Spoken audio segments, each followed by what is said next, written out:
Hey everyone, welcome back. Today we're taking a deep dive into something pretty fascinating, um, transformers for image recognition. Yeah, it's really interesting to see how these models are being used in computer vision now. Right, like up until now it's mostly been natural language processing stuff with transformers, but now it's shaking things up in the image world. Yeah, and for a long time we've been relying on convolutional neural networks, CNNs, for image recognition tasks. Right, those are the ones that they look for edges and textures and patterns in images. Exactly, and they kind of build up this understanding as you go through the layers of the network. And one of the things that's always impressed me about CNNs is that they have this uh, built-in understanding of like how images work. Right, they naturally understand how an object can look different depending on where it is in the image or what orientation it's in. Exactly. Like that same object can be rotated or moved, and the CNN still recognizes it. Yeah. But transformers, they're totally different, right? Yeah, they've been really successful with language, but how do you apply them to images? It's a good question. Yeah, it seems like you're trying to mix oil and water. One's all about words and sentences, the other is pixels and shapes. Well, the researchers behind this paper were looking at an image is worth 16 by 16 words. They had this really clever idea. Okay, lay it on me.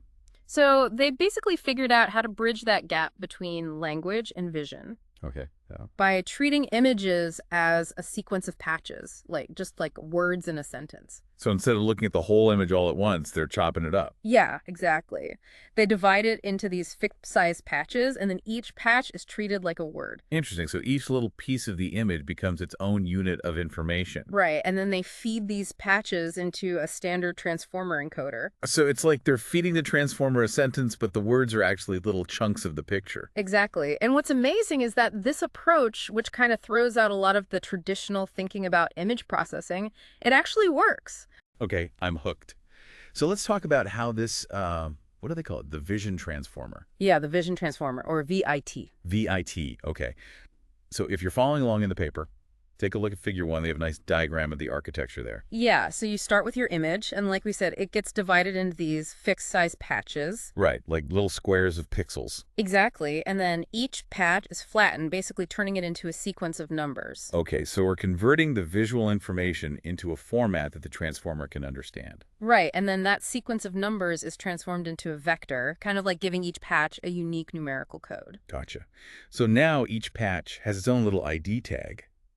But how does the model know where each patch goes in the original image? You've chopped up the image. Doesn't that lose all this spatial information? That's where the positional embeddings come in. Okay, positional embeddings, those sound important. They are.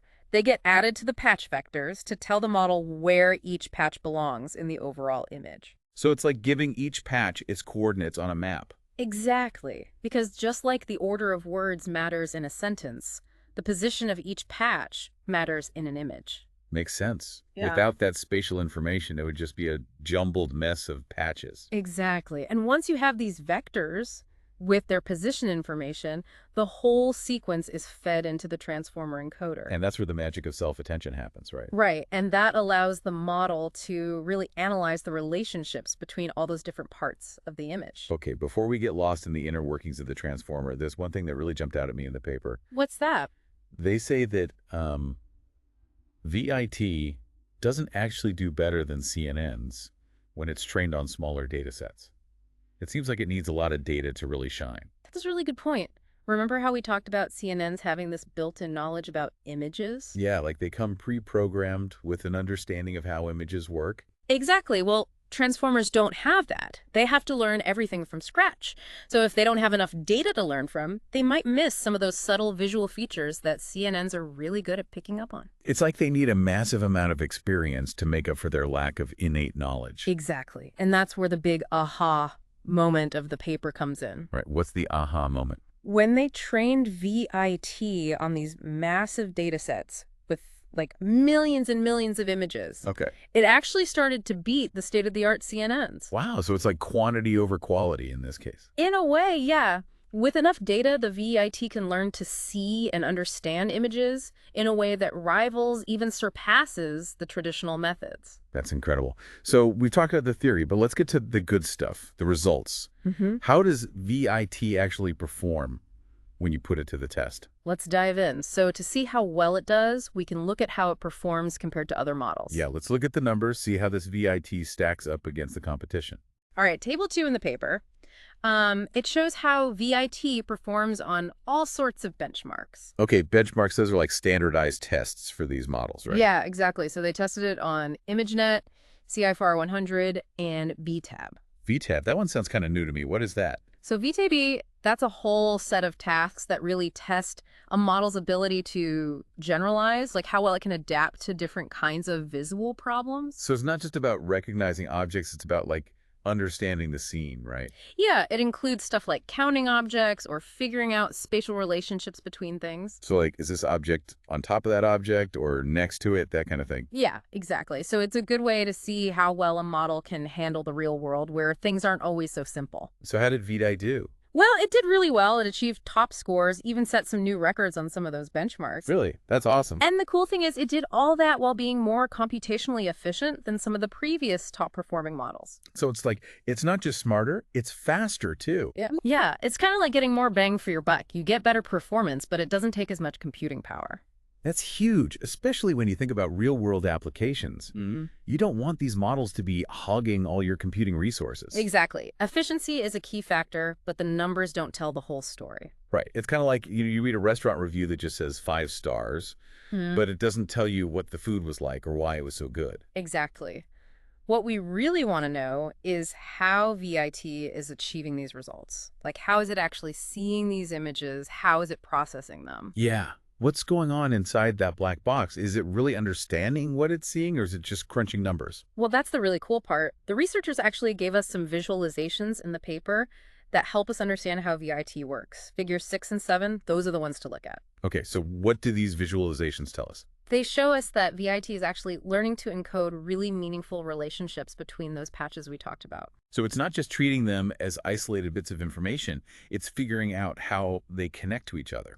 Right. Like, for example, it learns to represent distance and spatial relationships using those positional embeddings. So it's like it's building a mental map of the image, even though it's only seeing it in pieces. Yeah, that's a good way to think about it. And what's even cooler is that it uses self-attention to integrate information from across the whole image, even in those early layers of processing. So it's not just looking at each patch on its own, it's thinking about how it fits into the big picture right from the start. Exactly. It's a more holistic approach compared to CNNs, which typically build up their understanding more gradually. It's like, with a CNN, it's like you're looking at a painting up close, examining each brushstroke individually. And with VIT, it's like taking a step back and seeing the whole composition all at once. Yeah, that's a great analogy.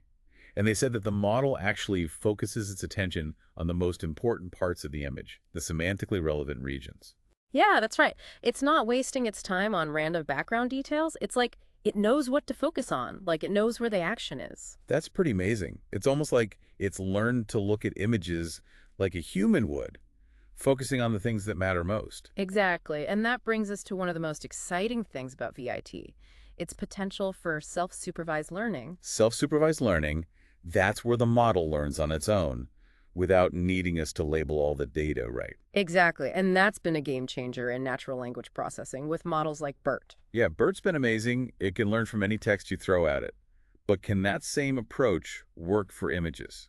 That's the big question, and it's something researchers are really excited about. Because if we can teach machines to see without needing all those labels, that could open up a whole new world of possibilities. Absolutely. It would be a huge leap forward. Imagine all the applications you could have if you didn't need to spend all that time and money on labeling data. Right. It would democratize AI in a sense, make it accessible to more people and for more applications. Exactly. And one of the most promising approaches for self-supervised VIT is something called contrastive learning. Okay, contrastive learning. Break that down for me. So basically, you train the model to distinguish between similar and dissimilar images or patches. So it's like showing it 2 pictures of cats and saying these are similar, and then showing it a cat and a dog and saying these are different. Yeah, exactly.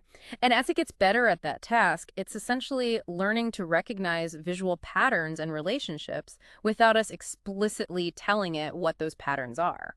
So it's like we're not giving it the answers, we're just giving it the puzzle pieces, and it has to figure out how they fit together. Exactly. And as it solves more and more of these puzzles, it builds up this rich internal representation of the visual world. It's developing its own visual vocabulary, right? A way of understanding what it's seeing without needing us to translate everything for it. That's a great way to put it, and it's this ability to learn from raw visual data that has people so excited about the future of VIT. But, it's still early days, and there's some challenges that need to be addressed. Yeah, no model is perfect, and VIT has its own set of limitations. Okay, so what are some of the hurdles that researchers are still trying to overcome? Well, one of the biggest ones is computational cost. Training these models, especially when you're dealing with high-resolution images, can be really demanding. Right, we're talking about processing thousands, maybe even millions of patches for a single image. Exactly. And while the paper shows that VIT can be more efficient than some previous models, it's still a big challenge. We need to find ways to make these models more computationally friendly, especially if we want them to be used in real-world applications. Okay, computational costs. That makes sense. What else? Well, another issue is that, like a lot of deep learning models, VITs can be sensitive to noise and adversarial examples. Adversarial examples, those are like those images that have been deliberately altered to fool the model, right? Like to a human, it looks like a normal image, but the model sees something totally different. Yeah, that's right. And that can be a big problem for applications where reliability is really important, like self-driving cars or medical diagnosis. Yeah, you don't want your self-driving car getting tricked by a sticker on a stop sign. So, how are researchers trying to address this? They're working on ways to make these models more robust, less susceptible to these kinds of attacks. So, like making them more resilient so they don't get fooled so easily. Exactly, but robustness is only part of the equation. Another big challenge is interpretability. Right, the whole black box problem. We can see what the model outputs, but we don't always know how it got there. And that can be a problem, especially in areas like healthcare, where you need to be able to understand why the model is making certain decisions. You can't just blindly trust its output. Yeah, it's like if a doctor told you you need surgery but couldn't explain why, you'd probably want a second opinion. Exactly. So there's a lot of research going on right now to try to make these models more transparent, to understand how they're making their decisions, so we can peek inside the black box and see what's really going on. Exactly, and that's going to be crucial for building trust in these models and making sure they're used responsibly. So we've talked about the good, the bad, and the challenges. What's the overall takeaway here? What does it all mean? Well, I think it's fair to say that VIT is a really exciting development in the world of computer vision. It's showing us that we can move beyond traditional methods and achieve even better results, especially when we leverage the power of self-supervised learning. And it's not just about the performance, it's about understanding how these models work and making sure they're used ethically and responsibly. Exactly. It's a journey, and we're still in the early stages, but the future of VIT looks very bright. All right, well, before we wrap up this deep dive, let's take a moment to think about what all this means in a bigger context.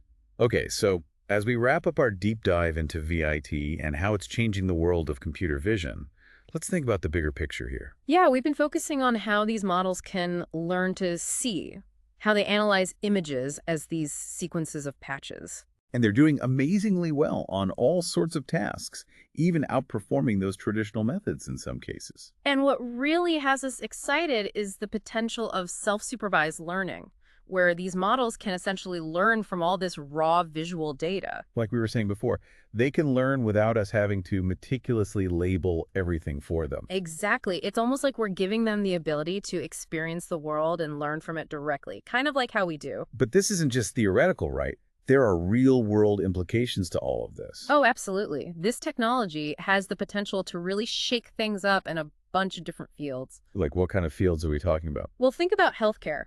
VITs could be used to analyze medical images, things like X-rays, CT scans, MRIs. And could that lead to faster diagnoses, maybe even more accurate ones? Yeah, potentially. And that could lead to better treatment and outcomes for patients. It's a huge impact right there, potentially saving lives. What about other areas? Self-driving cars are another big one. VITs could be used to improve their perception systems so they can navigate those complex environments more safely and reliably. It's like giving self-driving cars a better understanding of their surroundings, Right. so they can make better decisions on the road. Exactly. And let's not forget about all the creative possibilities. VITs could lead to some really cool applications in things like augmented reality or maybe even art and content creation. Augmented reality. So like being able to interact with virtual objects that look and feel real in our own environment. Exactly. Or imagine AI tools that can help artists create those mind-blowing visual effects or generate realistic 3D models effortlessly. That would revolutionize the entertainment industry, that's for sure. Yeah. But with all this potential, we also have to be careful, right? This is powerful technology, Oh, absolutely. It's crucial that we develop and use these models responsibly. like making sure they're not biased, Right. that they're trained on data that represents the diversity of the real world. Exactly. And we need to be thinking about the ethical implications of all of this too. Transparency and accountability are super important. We have to understand how these models are making their decisions and make sure that they're being used to benefit humanity, not to harm it. Absolutely. And this isn't just a conversation for researchers and developers, it's something that everyone needs to be thinking about. Okay, so as we wrap up this deep dive, we want to leave you with a final question, something to ponder.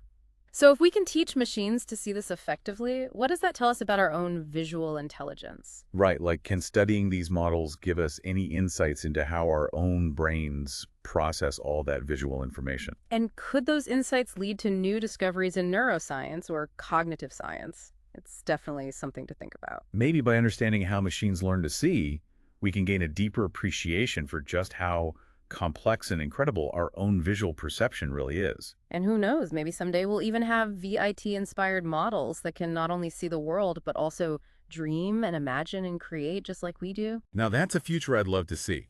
But for now, we encourage you to keep learning, keep asking those tough questions, and keep an eye on this incredible field of computer vision because things are moving fast. Thanks for joining us on the deep dive.